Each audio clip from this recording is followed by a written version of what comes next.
In a student camp, there is enough food for 88 students. So number of students is 88. Number of days is 18.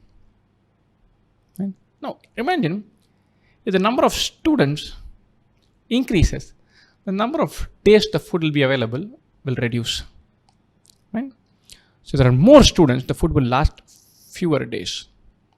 And after 6 days, 8 more students join the camp. And after 6 days, 8 more students join the camp. Right? So after 6 days, there are 88 students. Now the food will be around only for 12 days. 6 days are gone. Now, new scenario. 8 more students join, or there are now 96 students.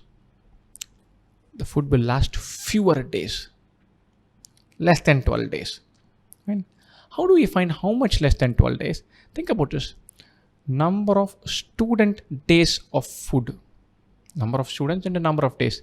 88 into 12. For 88 students, food is available for 12 days. Or for 12 students, 88 days. Or for 44 students, 24 days. Total number is 88 into 12. That many student days worth food is available. Or 96 into this number is 88 into 12. 96 into n is 88 into 12. 96 by 12 is 8.